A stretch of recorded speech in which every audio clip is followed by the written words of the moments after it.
What was your first impression about Turkish people and Turkey before you met IID volunteers? You mean before I went on the trip? Yeah. And before joining the dinner and... Well, I'd always wanted to go to Turkey. I mean, it was on my list of places I haven't been, and wanted to go because the antiquity of the culture sounded so interesting. What I expected, though, was a less developed modern country, and so I got a lot of surprises when I went. I did not understand the relationship between the government and the practice of religion. Read different things about it, so it was good to get a first-hand look at that and be able to talk to some people about it.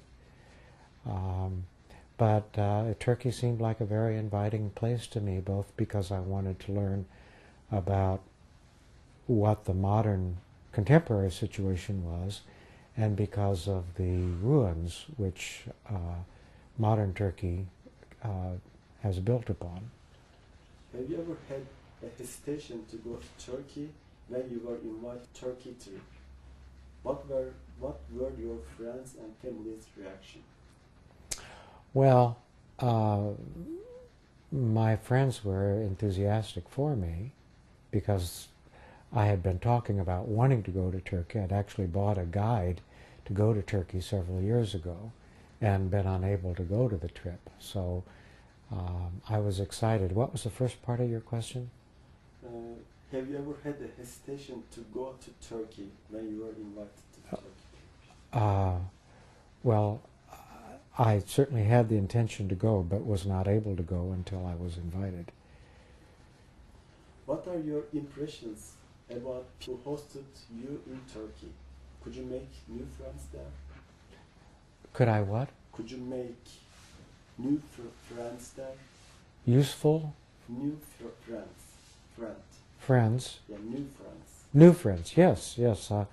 Of course, the people that were part of the Gulen movement were most hospitable, but I also thought the other Turkish people that I met were very hospitable.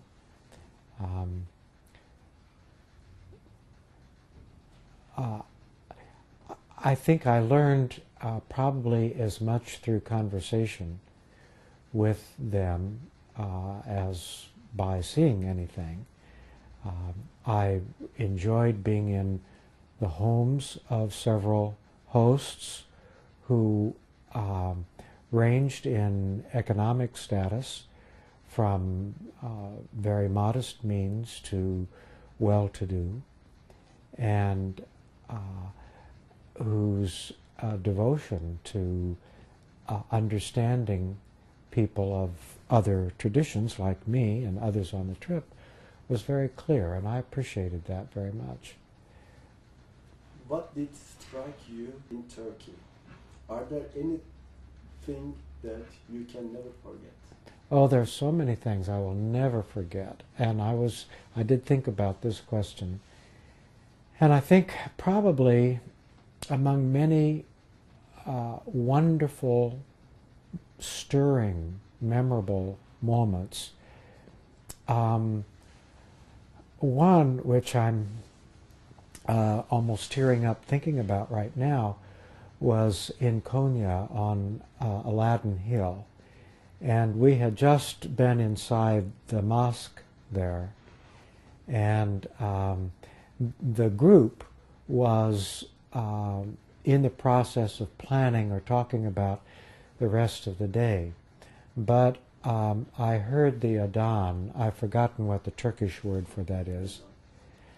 And I was so stirred because I don't think I have ever heard it so beautifully before. And I've been to Egypt and Jordan and India and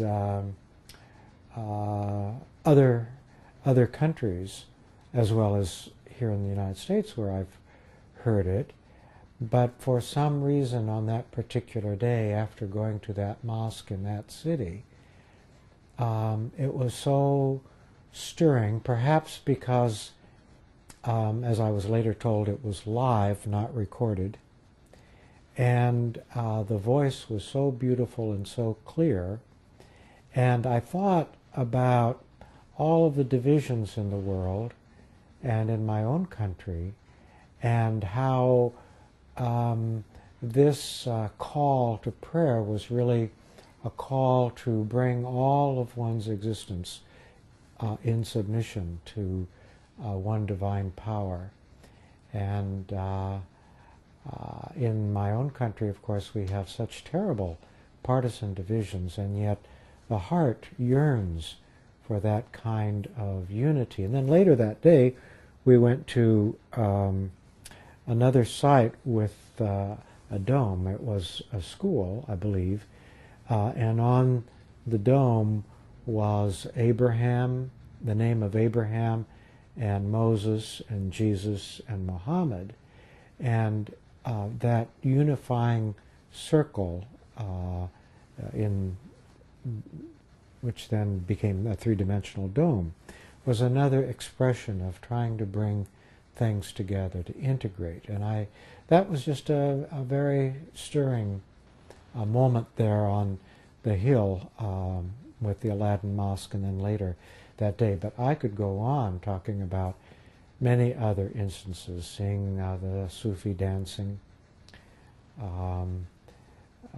the ruins of what can be said the oldest university in the world, modern sites too. I mean, I tremendously enjoyed going to the military museum in Istanbul.